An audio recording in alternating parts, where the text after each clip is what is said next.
Right, at the moment, today's date is the 10th of the 12th, 2022. This is before update Apex Predators has come out for War Thunder, but it's been announced that the Tornado GR1 is being added to War Thunder after however many years of people wanting it. I really hope they include the ground tracking radar. But I have 15 key points for those who don't know much about the Tornado, and any questions that you have I will answer in the comments. So, Panavia Tornado is a twin-engine, variable sweep-ring, multi-role combat aircraft which was jointly developed by the Italians, the British and the Germans, more specifically West Germany, because we all know what the commies love. The version being added in-game is the Tornado IDS, and that's the British version, the GR1. On the 26th of March 1969, four partners, which was the UK again, Germany, Italy, and the Netherlands, agreed to form a multinational company called Panavia Aircraft GmbH. Not sure what the GmbH stands for, but AR. Prototype was safely able to supercruise, which was a first, from my knowledge, but it had severe issues with trying to decelerate at high altitude, so not very good. In one test, it resulted in the aircraft being stuck at Mach 1.2 in a supercruise at high altitude and having to reduce the speed by turning the aircraft, because the idle setting at that altitude was so high that the aircraft could not decelerate. The Tornado fleet has flown collectively over 1 million flight hours, which is a lot, considering the British have retired theirs in 2018. In order for the Tornado to perform well at low altitude, it was given a sweep wing.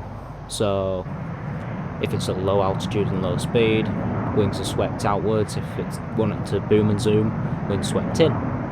Very good idea. Why isn't it still used today? Probably because it costs too much. Its wing sweep can go between 25 degrees and 67 degrees, and the Tornado features a tandem seat cockpit, crewed by a pilot and a WSO, Weapons Systems Officer, with both electromechanical and electro-optical controls used to fly the aircraft, which means it's a hybrid fly-by-wire plane. The Tornado incorporates a combined navigation/TAC Doppler radar which simultaneously scans for aircrafts and conducts fully automated terrain following for low-level flight operations. Note, it's not been confirmed that either of these are going to be on the GR1 because it's not getting any radar missiles. However, if the radar is modelled in the dev server, so it should hopefully get the terrain following mechanics if Gaijin decides to add it. The Tornado is cleared to carry most air-launched NATO weapons, including various unguided and laser-guided bombs, anti-ship missiles, anti-radiation missiles, which might mean at some point in the future we'll be getting anti-radiation missiles. Just a little thing from my opinion, because that would be such a brilliant way to deal with Tunguskers. Just saying. And it can also use specialised seed weapons, anti-personnel mines and anti-runway munitions. If they had seed weapons and seed pods, that'd be fantastic, because you could just fly over the enemy airfield at like 10 kilometres and just drop seeds on it, and then voila, you've beaten all of the objectives of Ground RB.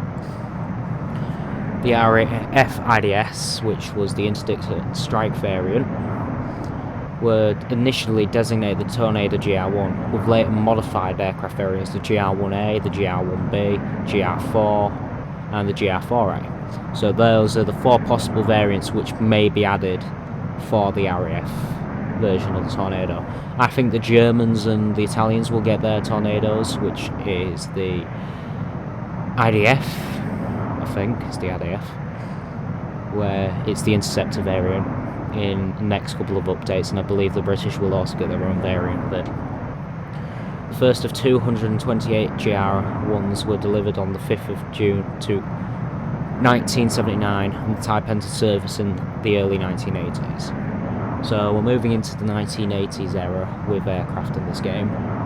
Personally, I'm very excited for the Tornado to be added. I've been wanting it for a long time. I've always enjoyed the user model which was made in 2016 of the aircraft, and it was my personal favourite aircraft in Ace Combat 6, which was the last game to have it included because they had some copyright issues with Panavia. But it's nice to see that it's been added to War Thunder, but I'm annoyed that they've added it with rank 8. Because rank 7 isn't even complete in the British tree, so you've got to unlock every single jet to get to rank 8. So that's a lot of grinding. I'm currently grinding out the last couple bombers in the British tree just to try and get to rank 6, because then I'll get the Buccaneer and I'll complete rank 6, then I'll go to rank 7 and I'll unlock the Phantoms, the Harriers and nothing else really in rank 7. Well, and the Jaguars, and then I'll finally be able to get the Tornado. But it feels very rushed. Like, they should have at least waited a bit longer. Like, I don't know. Well, they're adding the F4K as a premiums, and also the Sea Harrier as a squadron vehicle. But if you'd have to buy or grind out both of those to get anywhere closer to actually getting the Tornado. So, I don't know. I personally think there shouldn't be any jet requirements for rank 8. I understand the adding of rank 8, but the jet requirements of being literally all of rank 7, I don't like that. Not one bit. But yeah, thank you for listening, watching, whatever the hell you're doing with your day. This might be the last video I make till before Christmas. So, if that's the case, have a Merry Christmas and a Happy New Year. Farewell, everyone.